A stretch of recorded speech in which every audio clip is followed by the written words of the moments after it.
I'm here with Hershey Ramirez. He is the host of Sports Unlimited podcast, Balling with Keisha. Thank you for joining the podcast. And Yeah, for sure. how's it going? And man, the Dallas Cowboys are going against the Lions this weekend. Yeah, What do you think about Dak's performance this season so far?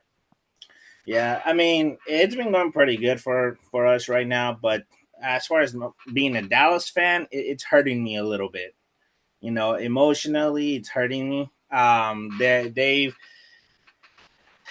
They've not been where we've expected them to be, but I'm also an analyst, as you are. We talk about sports, and we had to have been realistic from the beginning of the offseason.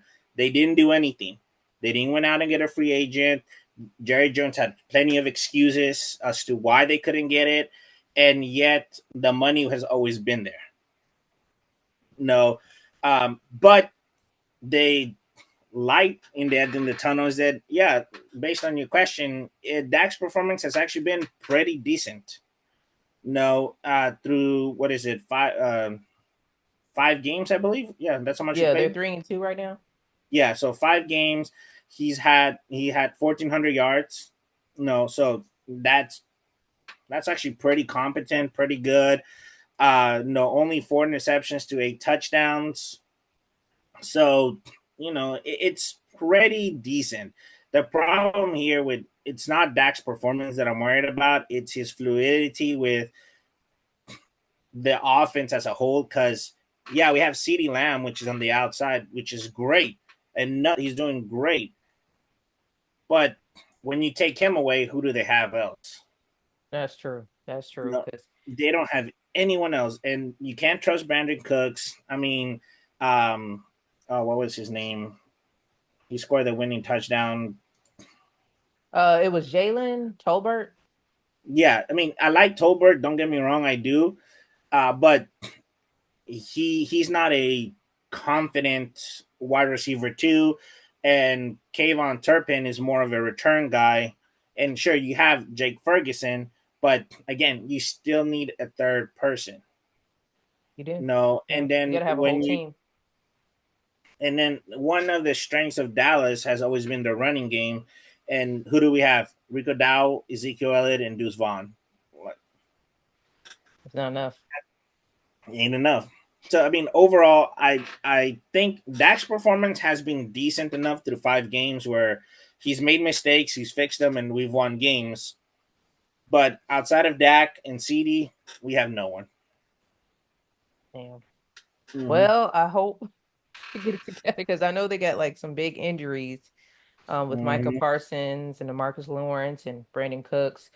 Like, do you feel like they have a good chance against the Detroit Lions this weekend? Oh no.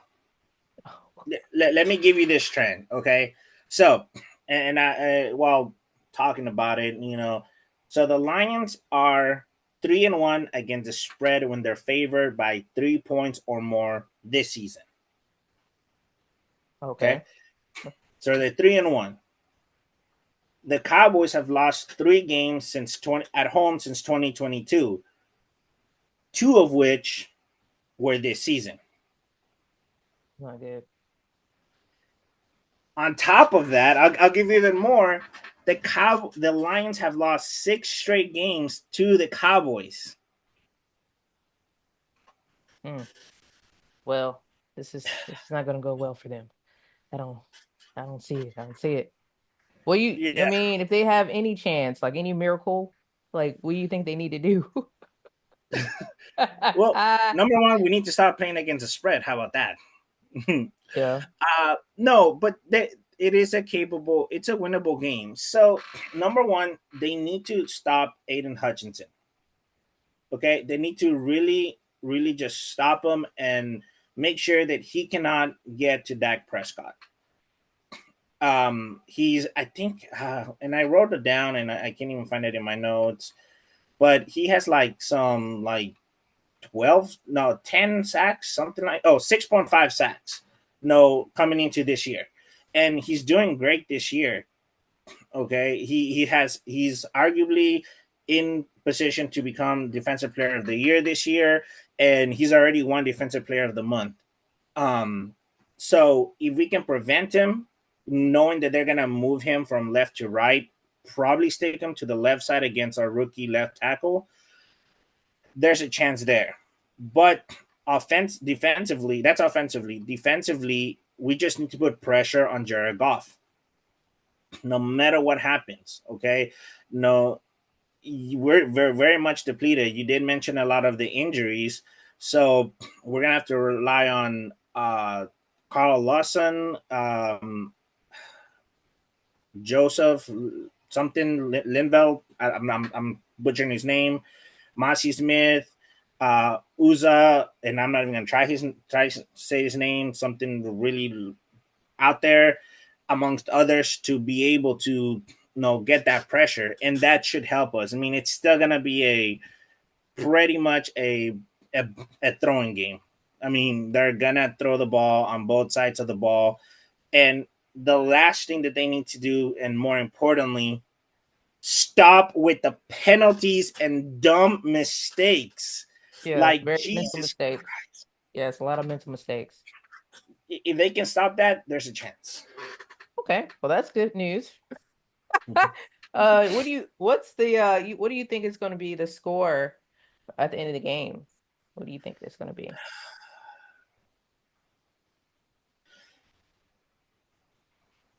So considering we're 14 penalties with like things like 43 for 331 yards or something like that, I'm still giving it to the Lions. I mean, in my pick 'em for this week, I did pick the Lions. So I am going to give them 27-21 Lions. Okay, that's a good prediction. That's a good prediction. Yeah, like I can still see it being pretty close though. Closer than Okay. that. At least it won't get blown out. That's all that matters. Yeah. Yeah. All right. So I know I'm a big Saints fan, and they're going to be going against the Bucs this weekend. And I know we got a starting quarterback. He's not going to replace Derek Carr, but Spencer Rattler. What do you think about him? And he's going to be starting. He's a rookie right now. What do you think about that? So when he was at Oklahoma, everyone was naming him the next Patrick Mahomes.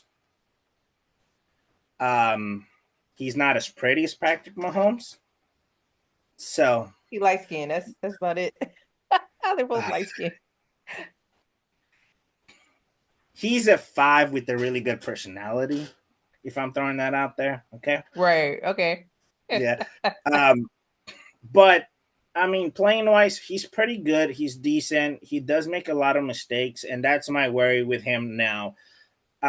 He's gonna try to do what Caleb Williams does: is instead of reading the defense and making sure he either takes a check down or be okay with taking 3 yards instead of the 5 yards, he's gonna try to run, and that's the biggest worry here. The Saints cannot continue to go down to their backups because they cannot tell them, hey, stay in the pocket.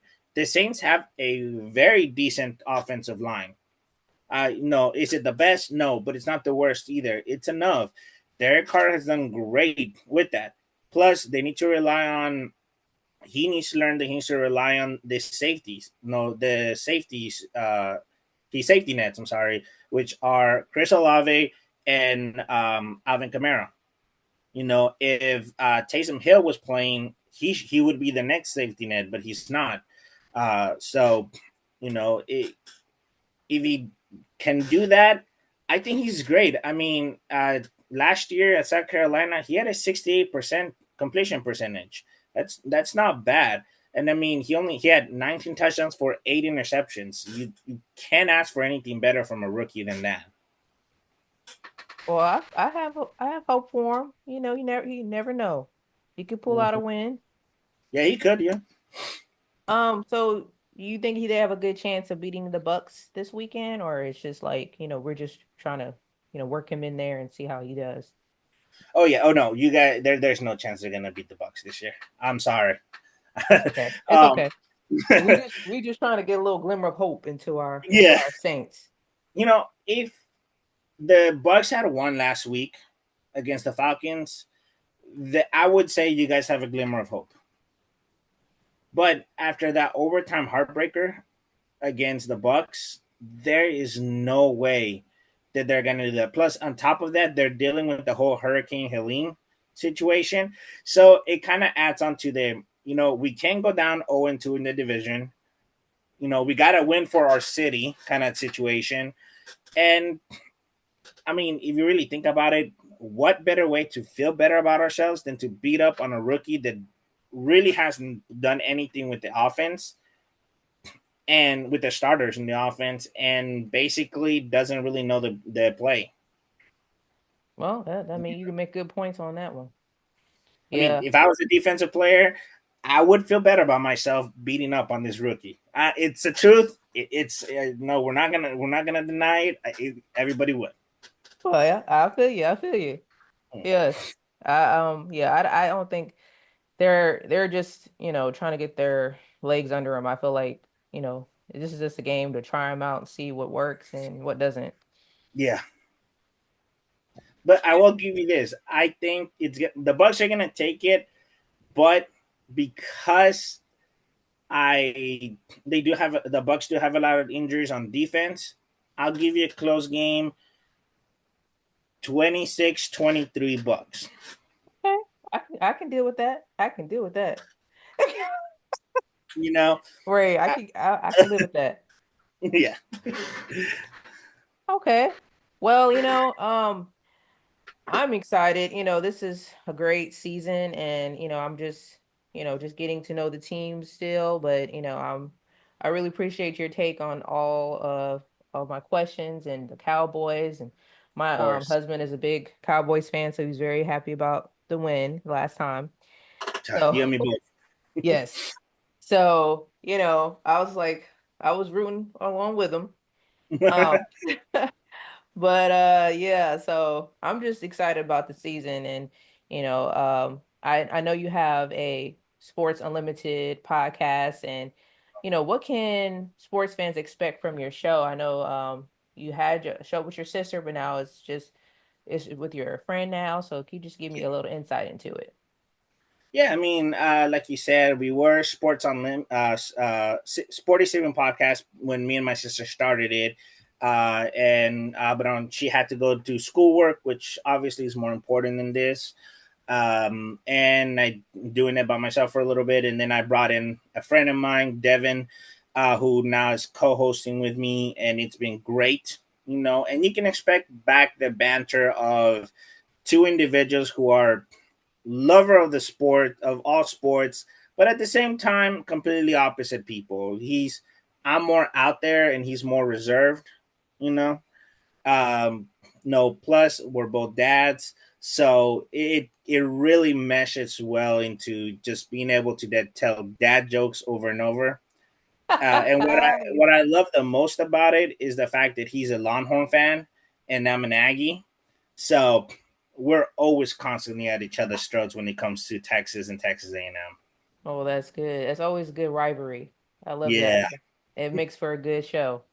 hmm And what I guess basically, what inspired you to even start a podcast? I mean, you just even with your sister.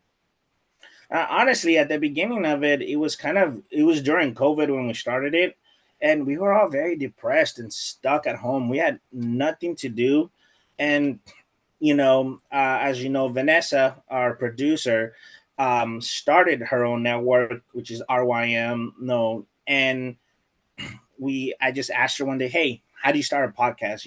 Not thinking it was gonna go anywhere. She gave me some advice, and I talked to my sister. We said, you know what, this would be something good to take our minds off of being stuck at home 24/7. We started it, and then no, our producer heard it and brought us in, and then it's taken off from there. It's something that helped us get through COVID, and now it's helping us, just grow and continue. That's awesome. And I Yeah. was on the show a few times, one time, but yeah, it was really fun and interactive, and so I'm excited to help introduce my Ballin with Keisha fans, to the podcast, Sports Unlimited, and I'll be listening as well.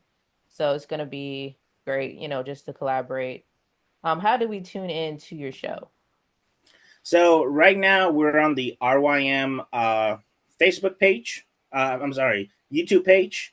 But we are transitioning back to our regular of Roku TV and Fire TV, and we are pulling out a couple more things here in the near future. But you can also listen to us wherever you listen to your podcast. Uh, iTunes podcasts. All those. And then as well, we're on all social media: Facebook, TikTok, Instagram, all that. Awesome. That's great. I can't wait. Uh Yeah, yeah, it's gonna be fun. And have you back on the show, and I enjoyed our for sure. conversation. And let's see how the Cowboys do and see how the Saints do, because I'm excited for both. And that's it. Just wanted to end the show. Just stay brave, stay bold, stay balling. Peace.